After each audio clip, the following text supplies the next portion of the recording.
ان کا دین جو خود ساختہ ہے، اور حضرت عیسیٰ کو چھوڑ کے جو انہوں نے اختیار کیا ہے ان کی تربیت ان کے نفس نے کی ہے، اور ہماری مسجد کے حوالے سے تربیت محمد عربی نے کی ہے۔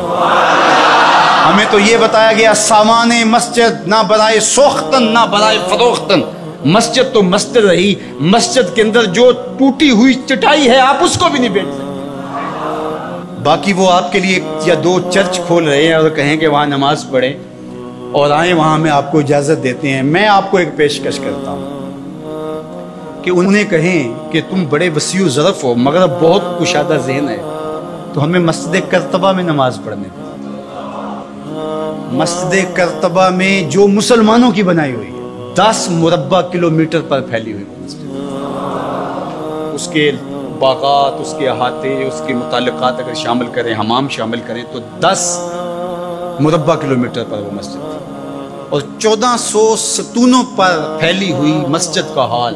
اللہ اکبر، جب رات ہوتی تو اس زمانے کے اندر 7500 مشعلے اس مسجد میں چراغاں کرتی، 30 فٹ اونچا اس کا چھت ہے، اور آج بھی وہ دیکھنے کے قابل ہے۔ اقبال نے بے ساختہ وہاں جا کے کہا تھا کہ تیرا وجود مردان خدا کی دلیل، جنہوں نے بنایا ہے پتہ چلتا ہے کوئی تھا، تیرا وجود مردان خدا کی دلیل، وہ بھی جلیل و جمیل تو بھی جلیل و جمیل، وہ بھی جلیل و جمیل تو بھی جلیل و جمیل، تیرے ستون بے شمار تیری بنا پائیدار، شام کے صحرا میں جیسے ہجوم نخیل۔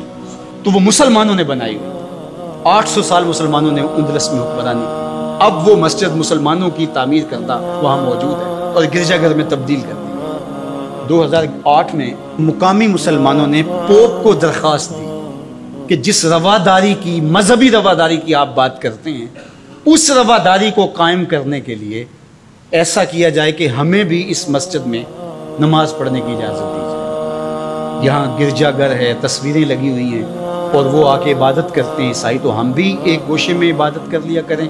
مغرب جس رواداری کا پرچار کرتا ہے اس کا عملی ظہور ہو جائے، لیکن پذیرائی نہیں بخشی گئی۔ کہاں گئے وسیع و ظرف؟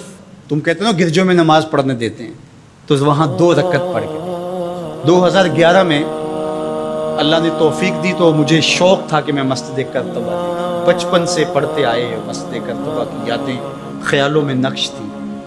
تو جب میں وہاں پہنچا تو وہ دروازے پہ بتا دیتے ہیں کہ یہاں نماز کی اجازت نہیں ہے، تو اب وہ مسجد جہاں قدم قدم پہ اہل علم اور اولیاء کے پیشانیوں اور سجدوں کے نشان موجود ہیں۔ اب مجھے تو گوارا نہ ہوا کہ میں جوتا پہن کے جاؤں، تو میں نے جوتا اتار کے ایک سمت رکھ دیا اور مسجد میں داخل ہوا۔ تو سیکورٹی کے لوگ میرے پیچھے بھاگے اور کہنے لگے کہ آپ یوں نہیں پہن سکتے۔ میں نے کہا کیوں؟ کہتے آپ نے جوتے اتارے۔ تو وہاں تمام مذاہب کے لوگ آتے ہیں، آپ جانتے ہیں کہ ان کے لباس بھی مختصر ہوتے ہیں۔ تو میں نے کہا انہوں نے تو لباس بھی نہیں پہنے ہوئے، تو مجھے اس کی اجازت دیتے کہ میں جوتا اتار دوں؟ انہوں نے لباس اتارے ہوئے۔ تو وہ کہنے لگے جی نہیں۔ میں نے کہا مجھے بات سمجھاؤ کس طرح؟ تو جو گفتگو ہوئی وہاں، جو میرے ساتھ ترجمان تھے ان کے ذریعے سے، وہ یہ تھی کہ چونکہ مسلمان مسجد کی تعظیم کرتے ہیں اور مسجد کی تعظیم عبادت کا روپ ہے، اور وہ مسجد کو تقدس دے کر کے اس کی تعظیم کرتے ہیں، اور آپ نے جو جوتا اتارا ہے آپ کی نیت میں مسجد کی تعظیم یہی ہے۔ میں نے کہا بالکل یہی ہے۔ یہاں بڑے بڑے مشائخ اولیاء بیٹھتے رہے تو کس طرح میں اپنے جوتوں سے اس کو فرش کروں گا؟ تو انہوں نے کہا جی ہمیں اجازت نہیں۔ تو ان سے بہت کہا لیکن وہ کہنے لگے یہ ہو ہی نہیں سکتا، تو ہم ساری مسجد نہیں دیکھ سکے اور واپس آ گئے۔ اور 2014 میں پھر دوبارہ جانا ہوا، پھر یہی میرے ساتھ مسئلہ ہوا۔ تم کہتے ہو بڑے وسیع و ظرف ہے، میں اپنا تجربہ بتا رہا ہوں۔ تم کہتے ہو چرچ میں نماز پڑھنے دیتے ہیں اور وہ جوتے اتار کے نہیں جانے دیتے۔ او میاں وہ تمہارے لیے ایک کھلونا رکھا ہے، تمہیں بہلانے کے لیے، تمہیں ورغلانے کے لیے وہ رکھا ہوا ہے۔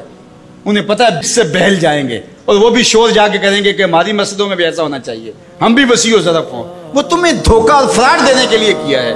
اقبال نے کہا تھا اندروں تاریخ تر از چنگیز، یہ بظاہر میٹھے میٹھے لگتے ہیں لیکن ان کا اندر چنگیز سے بھی زیادہ تاریخ ہے۔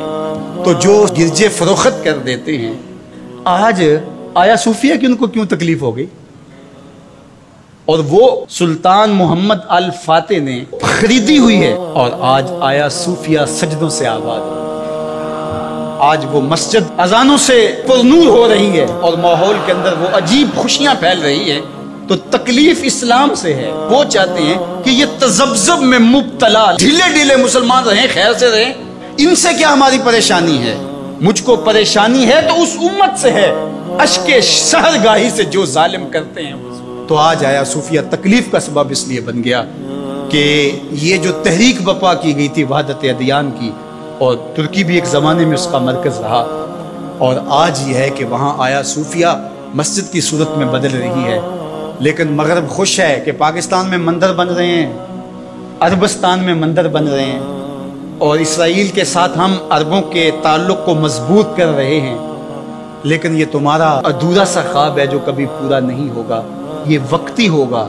انشاءاللہ وہ وقت دوبارہ آنے والا ہے کہ پوری کائنات پہ جھنڈا میرے حضور کا ہی ہوگا۔ ملیں گے سینہ چاکانے چمن سے سینہ چاک، بزم گل کی ہم نفس باد صبا ہو جائے گی، شبنم افشانی پیدا کرے گی میری سوز و ساز، اس چمن کی ہر کلی درداش نہ ہو جائے گی، آسمان سحر کے نور سے ہوگا آئینہ پوش، ظلمت رات کی سیما پا ہو جائے گی، شب گریزاں ہوگی آخر جلوہ خورشید سے، یہ چمن معمور ہوگا نغمہ توحید سے۔